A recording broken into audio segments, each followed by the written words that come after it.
Radio Budadama Chile y Sadhu TV tiene el agrado de presentar el programa Creciendo Juntos, aprendiendo a relacionarnos con el mundo a través de los Brahma Viharas, un espacio para sanar y evolucionar hacia el amor en una vida donde la compasión, la alegría y la ecuanimidad sean el eje de nuestras vidas.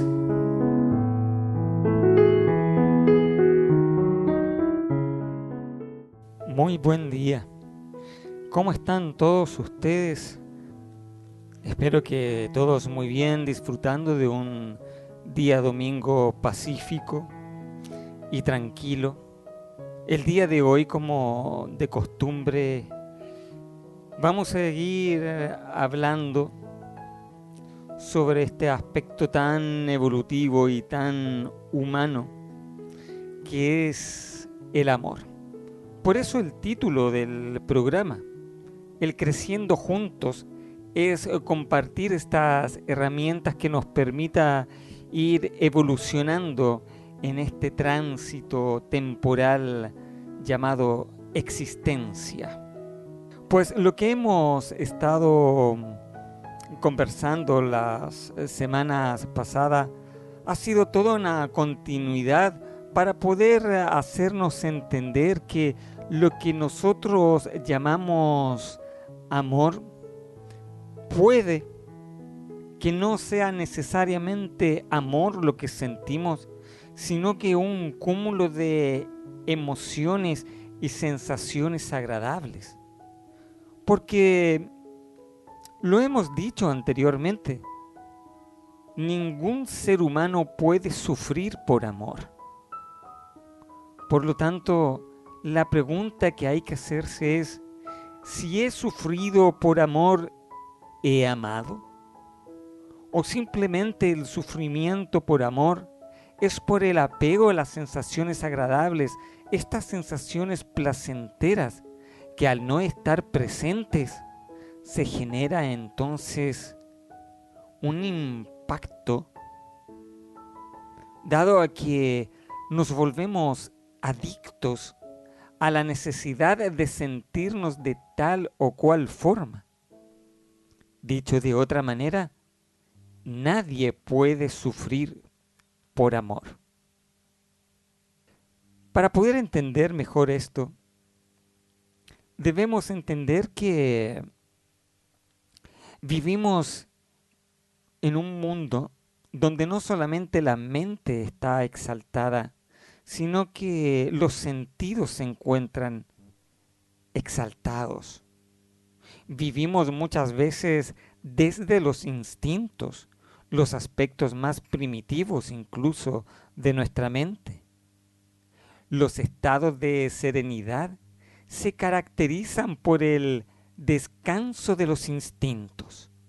Esto es muy importante que lo tengamos claro.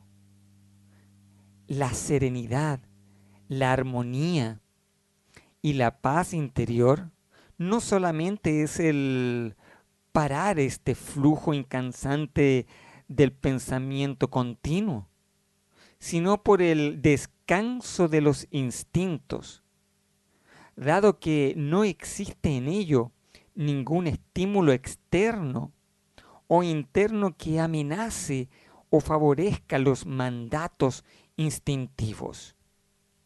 ¿Qué es lo que sucede cuando estamos atrapados en los instintos? No muchas veces forjamos nuestras relaciones basadas en instintos. Dejamos esta interrogante abierta para que podamos descubrir la respuesta. En nuestro interior, está claro. Hay un estado de equilibrio. Todas las funciones fisiológicas se normalizan cuando calmamos los sentidos y se realizan los procesos curativos naturales del organismo. Está claro que desde un punto de vista fisiológico, las enfermedades incurables existen porque la mente se encuentra exaltada. El cuerpo tiene una facultad de autorrepararse para poder seguir funcionando bien. Pero cuando no le damos el descanso a la mente, el cuerpo sigue enfermo. Entonces la energía para poder repararse no existe porque la está ocupando la actividad mental.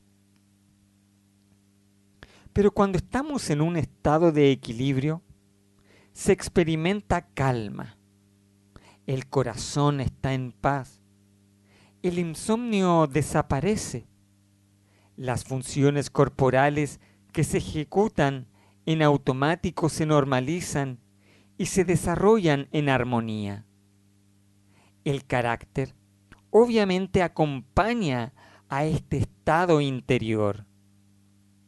Esta situación se da en forma natural durante el sueño, pero también acaecer durante la vigilia. Requiere de dos condiciones: la ausencia de peligro real y de pensamientos que inciten a la alerta. Esta disposición cerebral se puede alcanzar mediante un entrenamiento que consiste en dejar la mente sin pensamientos conscientes. No es tampoco dejar la mente en blanco, como algunas personas pretenden creer. Pues es más que nada conectarse en el momento presente para que el flujo de la mente descanse. También se logra el mismo efecto cuando nosotros podemos ir contemplando nuestra respiración, que también es un proceso meditativo, a través también de las oraciones. ¿Qué es la oración? Es el pensamiento hablado. En ningún momento estoy hablando de una oración de característica religiosa, ni de pedir a una deidad o a algún dios. Estamos hablando del pensamiento hablado. Recordemos que tenemos que cuidar el jardín de nuestra mente. Muchas personas procuran el cultivar el cuerpo físico yendo al gimnasio, pero pocas personas son los que generan un cultivo de la mente pacífica. De hecho, nosotros tenemos la posibilidad de ser selectivos con nuestros pensamientos. Tenemos esta opción. Aunque rara vez las personas la ocupan, esta es una facultad humana y podríamos decir también que es una facultad divina en el ser humano.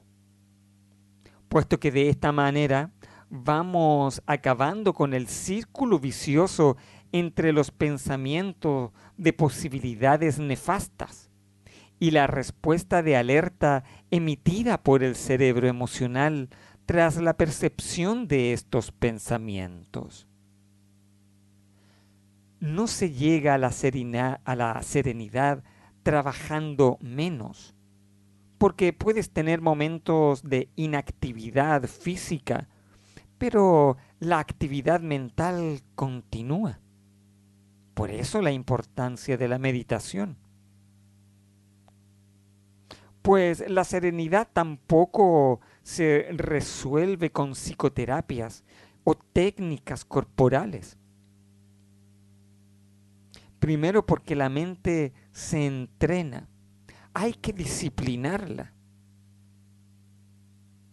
Por eso es que el budismo en sus respectivas tradiciones son todas escuelas que procuran cultivar la disciplina, porque a través de la disciplina meditativa rompemos los viejos hábitos.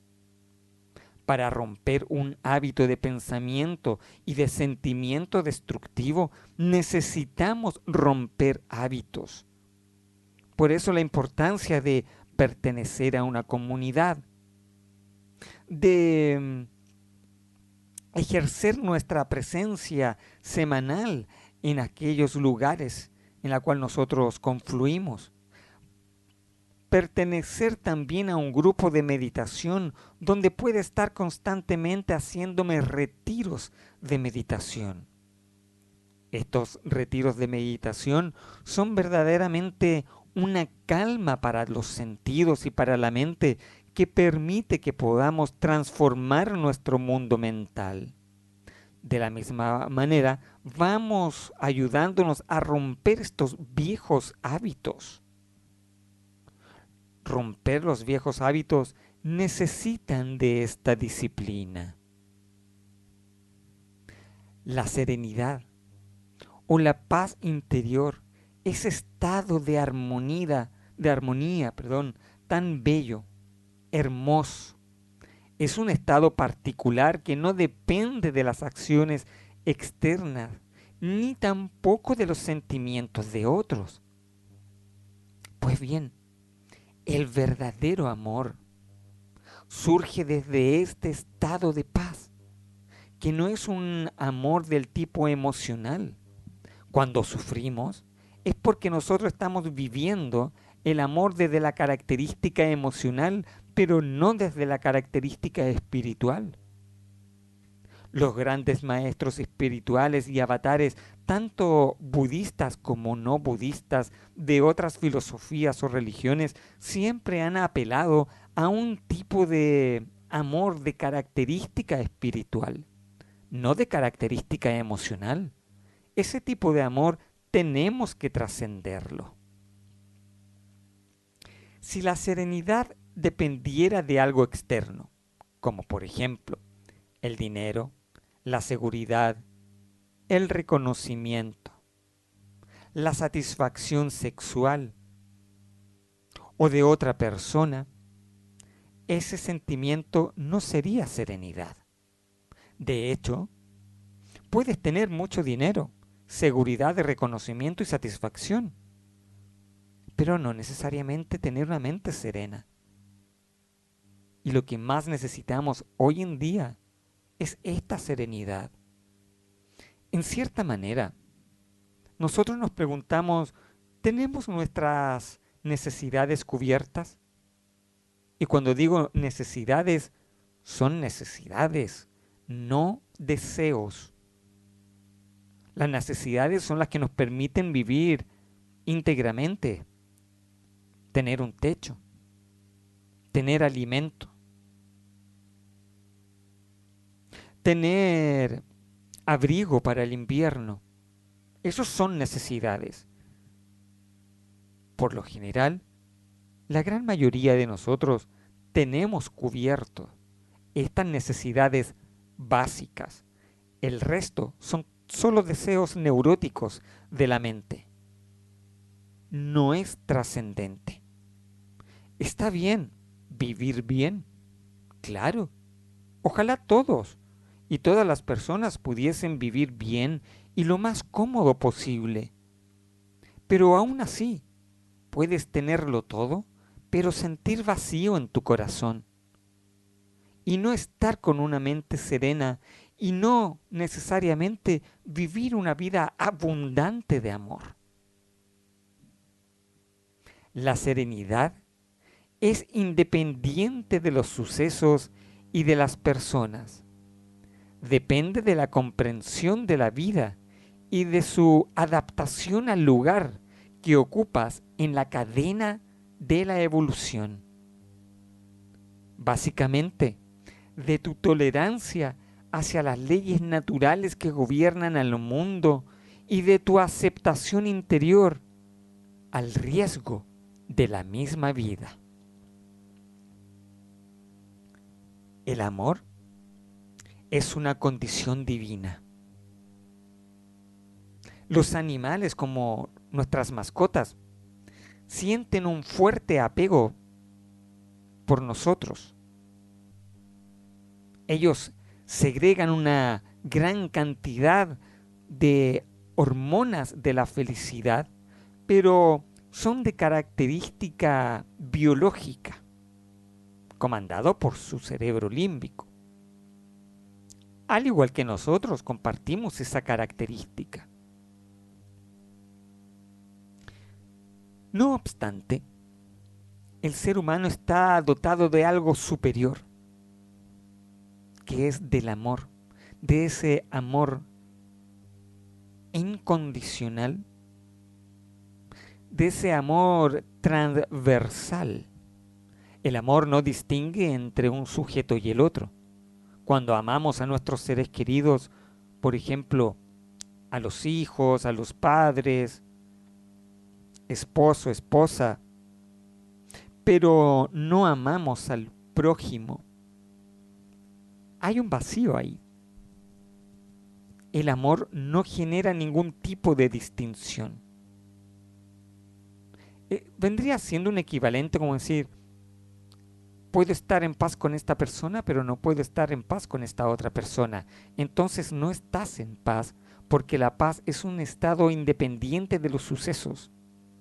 Por lo tanto, el amor también es independiente de la persona.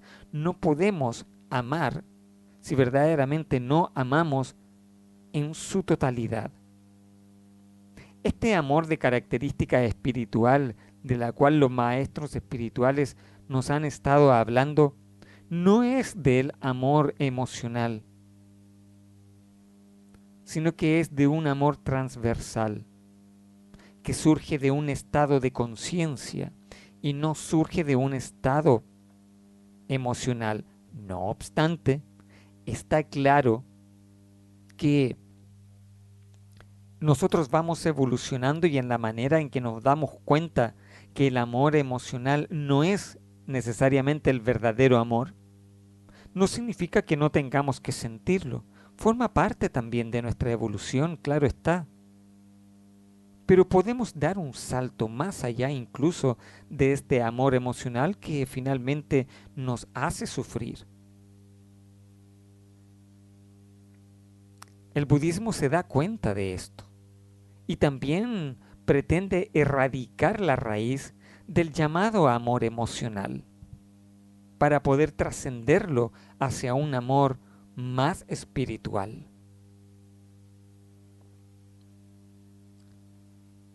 Pues hay varios tipos de amor entonces. Hay un amor espiritual divino y nosotros como personas divinas que somos porque tenemos esta naturaleza búdica en nuestro interior. Recordemos que cada uno de nosotros somos Budas. Somos Budas en potencia. Pues bien, dependen de la combinación de las diferentes partes del cerebro que estén involucradas. Expliquémoslo de esa forma primero, teniendo en cuenta cómo y de qué parte de éste provenga la respuesta predominante. En la antigüedad, cuando dos reyes se reunían y se ponían de acuerdo para unir a sus hijos en matrimonio, pactaban y hacían un contrato, importándoles poco o nada las opiniones de los príncipes. Se guiaban por su propia conveniencia. Bueno, esto en algunas culturas sigue ocurriendo. Sigue ocurriendo bajo un sistema de castas, ¿no? Por ejemplo, en la India. Pero, ¿acaso en el mundo occidental no ocurre de la misma forma? ¿No ocurre también que se van generando clanes, probablemente no de la misma magnitud? En esos casos, intervenían casi exclusivamente sus cerebros racionales y sus motivos eran los de conservar o ampliar sus dominios o su poder, el control. En cambio, cuando el príncipe y la princesa se encontraban por primera vez,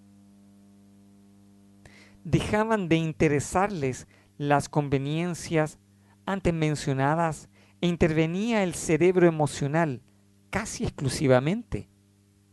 Llegando a ese punto, cada uno dictaminaba sus diferentes respuestas corporales en base al olor, la visión, el tono de voz, el sabor, el tacto. Todos estos estímulos forman parte de la percepción con la cual nosotros posteriormente vamos a enfocar este amor. En cierta manera, este amor sigue siendo todavía aún primitivo, porque nos estamos sobreestimulando sobre los sentidos. Esto es bastante interesante. Las formas de manifestar el amor van cambiando con los años. Esos cambios dependen de variables físicas y también de un sustrato cultural. Por ejemplo, los bebés y los niños hasta los 7 u 8 años manifiestan su amor libremente. Se unen para jugar, sin que los grupos sean demasiado relevantes. Se integran rápidamente, sin distinción de sexo. Muy frecuentemente, los niños que recién se conocen y juegan por primera vez terminan siendo compinches, sin que exista ningún tipo de competencia. En la medida en que las hormonas comienzan a hacer su aparición, especialmente las hormonas sexuales, sus cuerpos y sus caracteres van cambiando. Entre los 9 y los 15 años de edad, junto a las manifestaciones instintivas, aumenta la capacidad intelectual y con ella la de comprender y a la misma vez comparar las posesiones familiares. Los chicos comienzan a notar las diferencias de poder económico, las discrepancias, empiezan a cotejar los trabajos paternos y maternos, sus ganancias y también la calidad de las marcas de productos que usan, etc. A pesar de recibir la misma educación escolar, los instintos se hacen sentir y su cumplimiento o la falta de satisfacción permiten observar las diferentes reacciones que lo diferencian.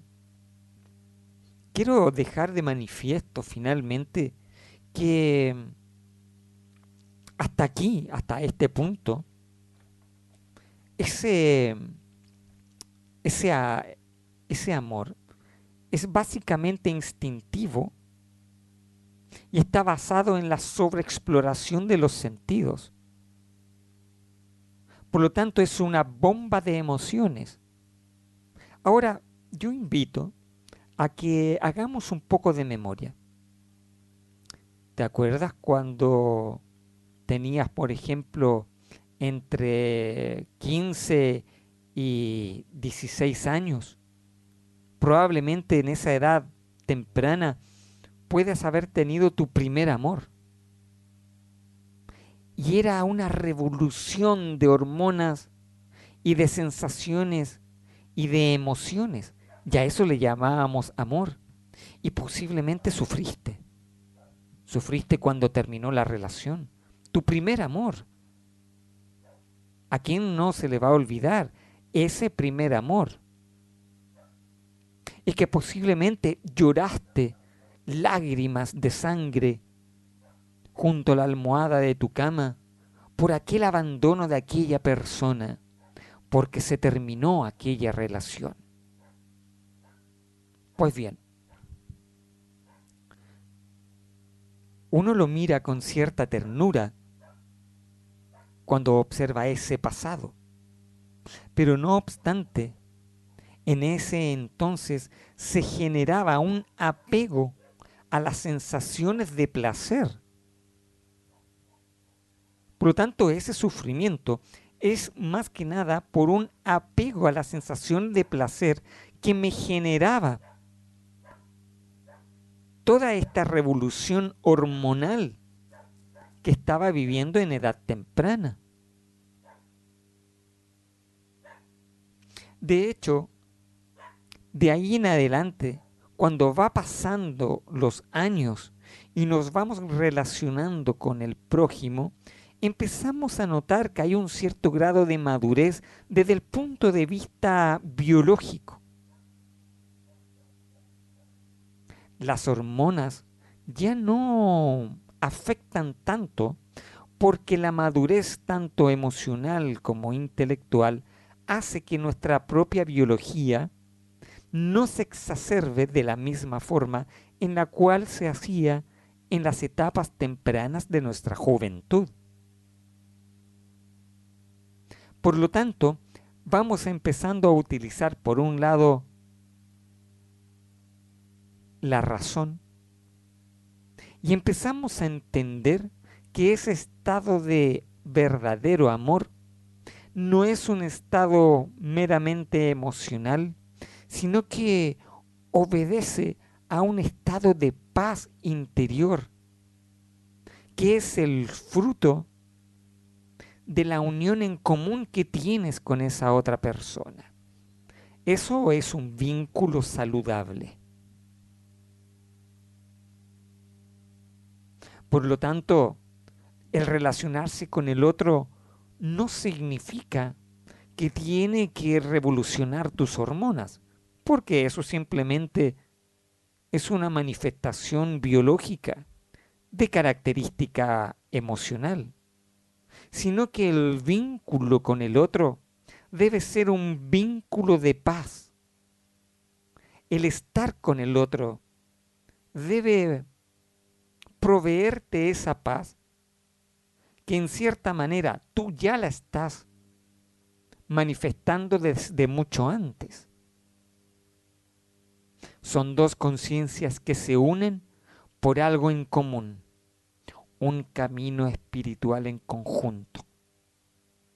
Muchos de los fracasos ocurren porque nuestra evolución espiritual no van de la mano.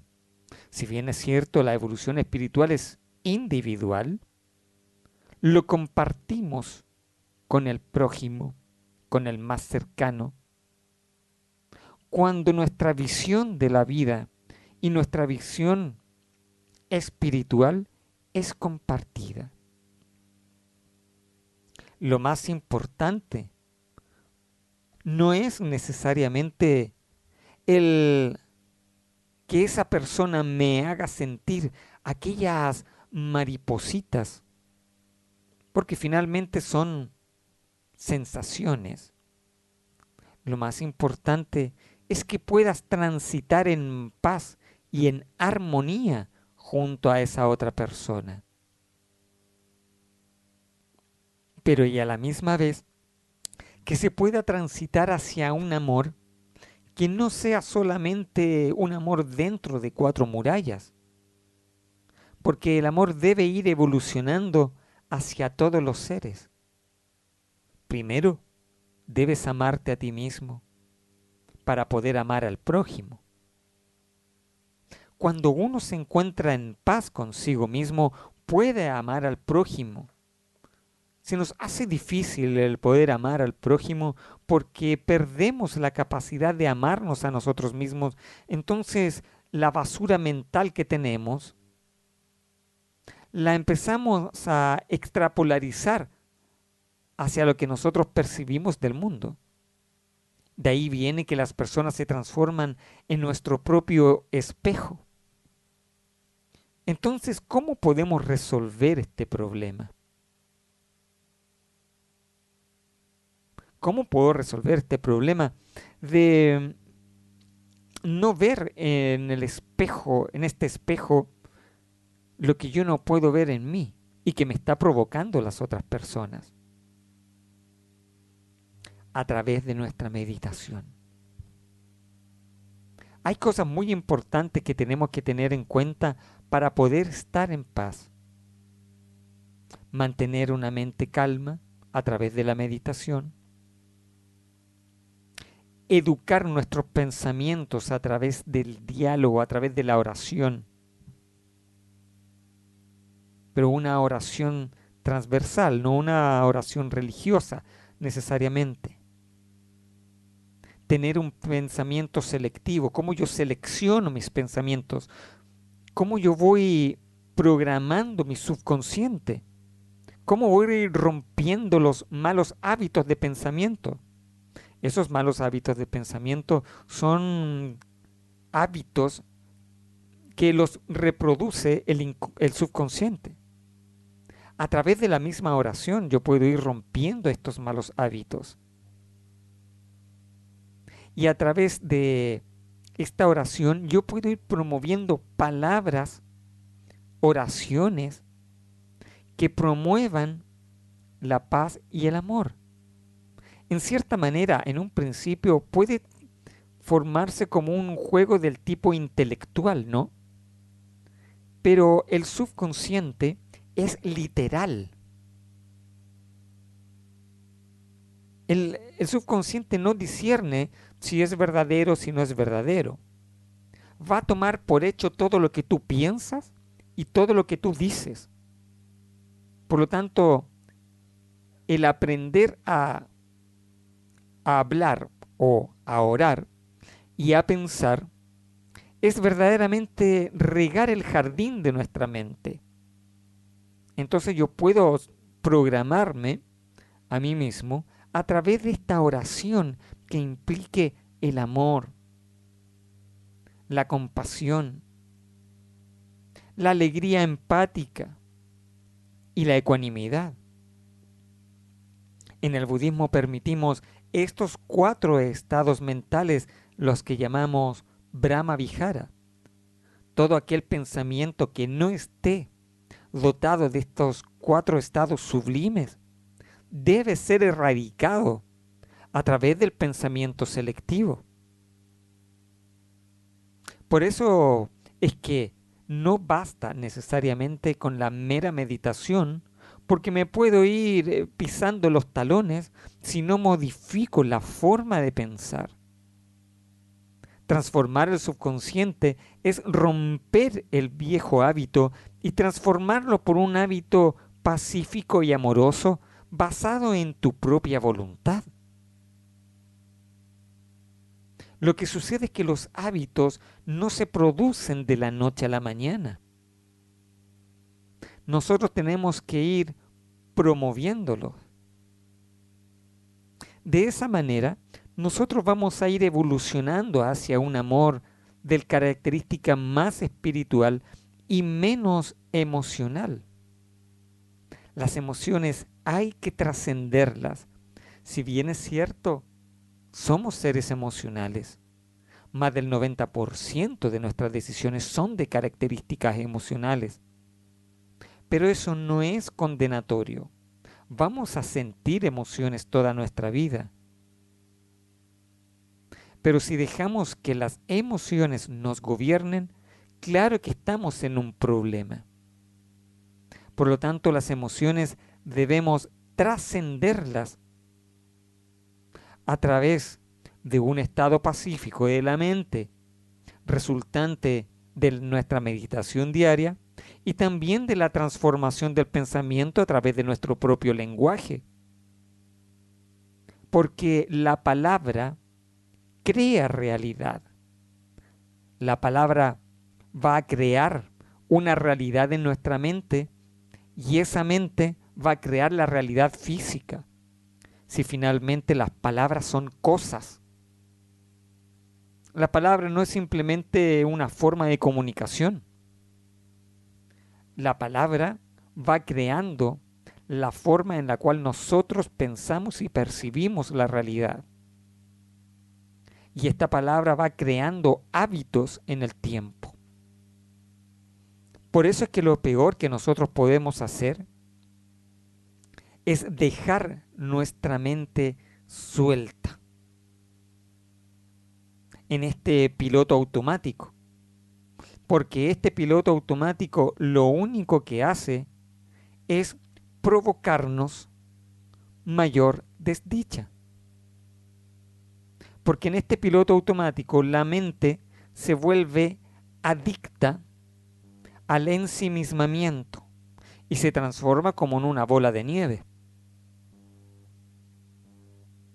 y finalmente nos puede pillar, y cuando nos pilla cuesta mucho. Cuesta mucho deshacerse de todos esos patrones que muchas veces nos desborda. Como el subconsciente no distingue y es bastante literal, todo lo que ingresa a través de nuestros sentidos lo va a tomar como realidad.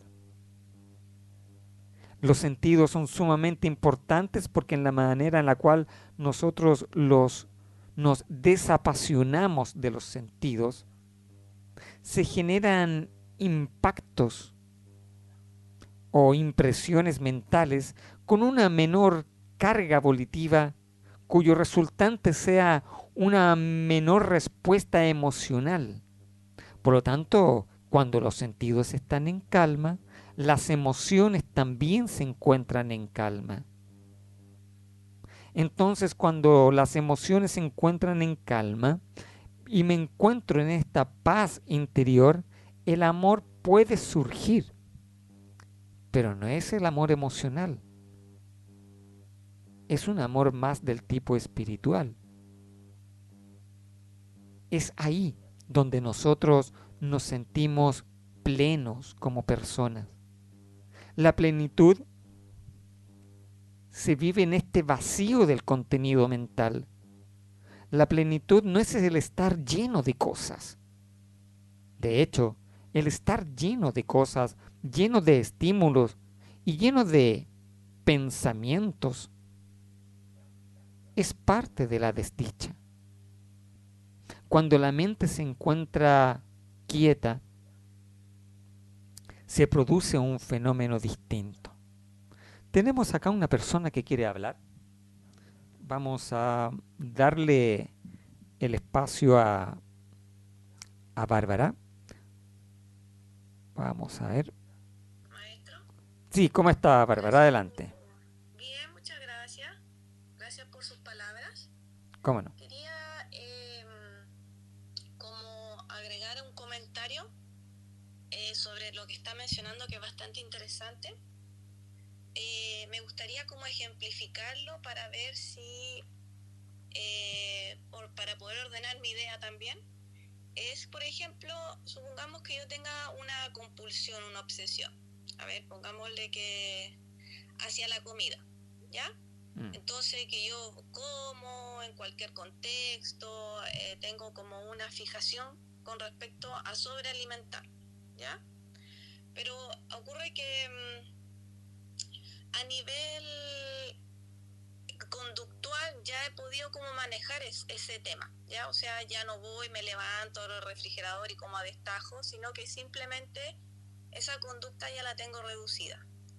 Y como cuando debe ser y en los horarios que corresponden. Sin embargo, a nivel mental y fisiológico sigue existiendo esa compulsión. O sea, mi mente sigue reproduciendo, levántate a comer, tienes hambre, la ansiedad te empieza ahí como a molestar, ¿verdad? Para que se genere la conducta. Y a nivel fisiológico también. O sea, empieza a haber, no sé, molestia en el estómago, todo lo que tiene que ver como internamente todavía sigue estando ahí. Pero a nivel de comportamiento no, porque ya se ha puesto como un límite en ese sentido. Entonces, por lo que tengo entendido, la forma para poder ver este hábito tóxico, que obviamente deviene de patrones condicionados, ¿verdad? Ya sea de la infancia, de trauma, de la misma experiencia, o kármico, o transgeneracional, ¿verdad? Está ahí. Entonces, esto es un ejemplo nomás, pero lo que voy es que todavía sigue existiendo esa pulsión, esa pulsión. Entonces, una forma que usted menciona es la meditación, ¿verdad? Para justamente calmar los sentidos, calmar la mente. Por otro lado, serían las oraciones que tienen que ver con el amor, la compasión, la alegría, ecuanimidad.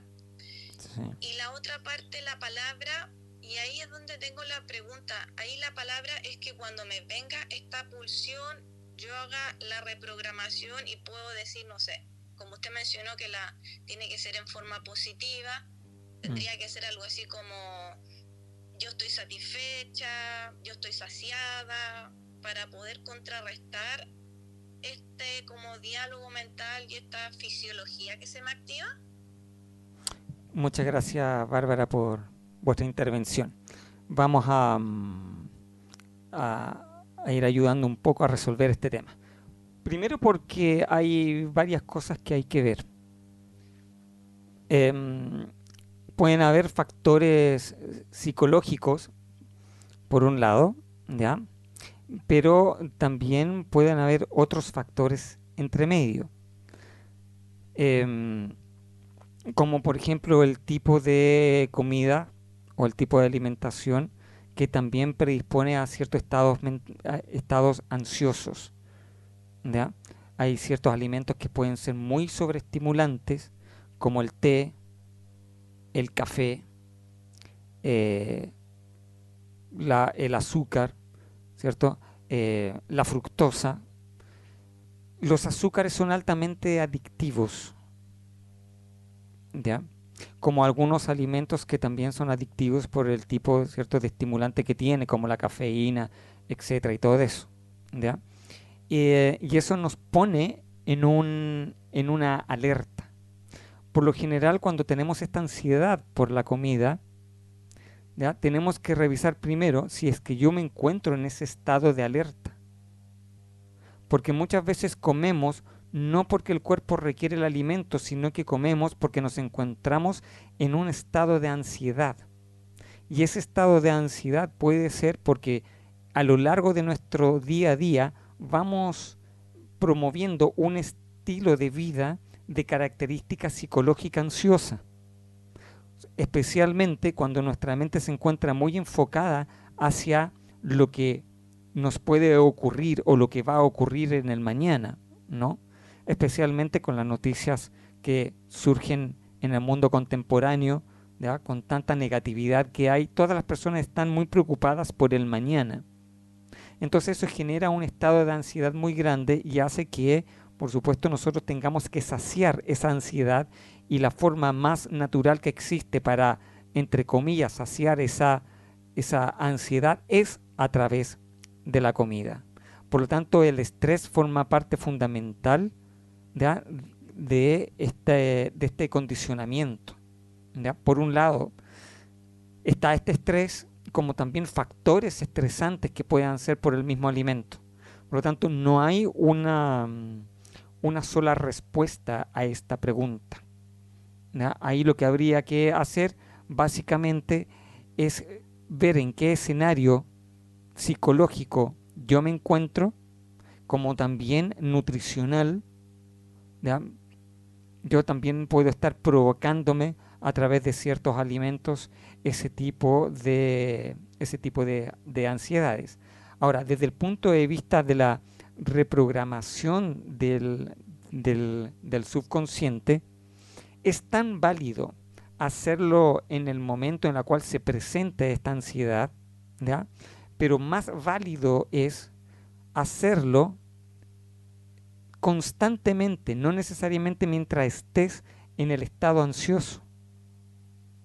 Recordemos que uno tiene que promover un estado pacífico de la mente, pero como decimos, el subconsciente se tiene que creer el cuento. Por lo tanto, si yo no promuevo un estado mental consciente durante el día y solamente lo hago cuando aparece el momento ansioso, se va a hacer muy difícil. ¿Por qué? Porque el estado mental predominante es el estado ansioso. Lo que tenemos que hacer es romper el patrón, ¿ya? Y para romper el patrón yo necesito generar el hábito. Entonces, una vez que yo genero el hábito, rompo el patrón y no se me presenta el estado ansioso. Entonces, lo principal para poder trabajar ello es romper el hábito, y el romper el hábito se trabaja en el día a día, en cada una de las acciones, en el momento presente, al levantarse, después de tomar desayuno, en el trabajo, en todas partes. Uno debe permanecer con una mente vigilante, con una mente atenta, con una mente amorosa, una mente compasiva, de manera tal de ir rompiendo los viejos hábitos, porque de esa manera estos viejos hábitos no se van a presentar. Ahora bien, si pasado el tiempo, pasado las semanas, usted rompe este hábito y encuentra, ¿cierto?, que su mente se ha transformado, se encuentra más pacífica, pero el estado ansioso surge temporalmente en ciertos momentos, es muy probable que entonces no obedezca directamente a factores mentales que estén determinando esto, sino que obedezca directamente a factores alimenticios. Ahora, dependiendo de la contextura de la persona, hay ciertos alimentos que pueden ser estresantes para unas personas, pero no estresantes para otras personas. Hay una generalidad dentro de la alimentación que para todas las personas que la consuman le va a generar obviamente estrés psicológico por ese tipo de alimentación. Pero hay ciertas contexturas corporales que son más vulnerables a ciertos alimentos que les pueden estar manifestando una alteración en el estado ansioso. Revise entonces todos estos elementos y se va a dar cuenta entonces de cuál es el elemento final que le puede estar interfiriendo en esto, que puede ser uno de estos factores o también puede ser muchos de estos factores. Muchas gracias, Bárbara. Pues bien, para que este amor pueda prevalecer en nosotros como un estado divino aquí, tal como el mismo Buda lo promueve, ¿cierto?, en el discurso del amor benevolente, el Metasutta, que donde indica que este amor benevolente es una morada sublime aquí y ahora. Debemos primero promoverlo a través de nuestra oración, a través del pensamiento selectivo, porque estos pensamientos se van a transformar en hábitos y estos hábitos se van a transformar en un estado pacífico de conciencia. A través de la desestimulación de los sentidos voy a poder trascender este amor emocional hacia un amor más del tipo espiritual. No obstante, es importante recalcar, salir del victimismo, porque el victimismo hace que no podamos salir del ensimismamiento que permite que podamos vivir hacia un amor más de la característica universal. Eso es muy, pero muy importante, porque el amor no es una emoción. Eso lo tenemos que tener muy claro.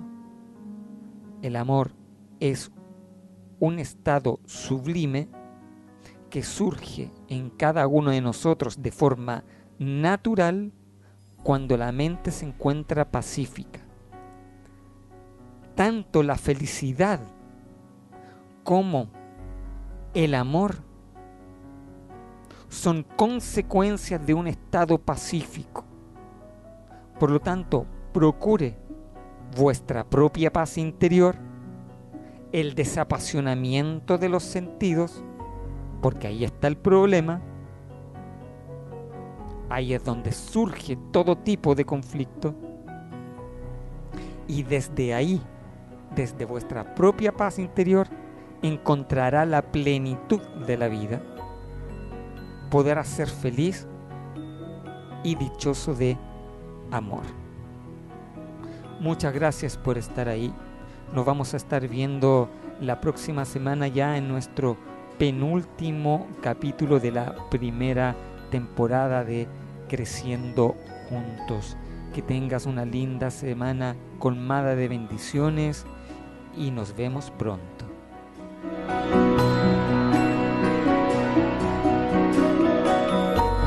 Radio Buddhadhamma Chile y Sadhu TV tuvo el agrado de presentar el programa Creciendo Juntos. Pronto un nuevo episodio donde juntos iremos desarrollando las habilidades para vivir feliz en un mundo que juntos vamos a construir.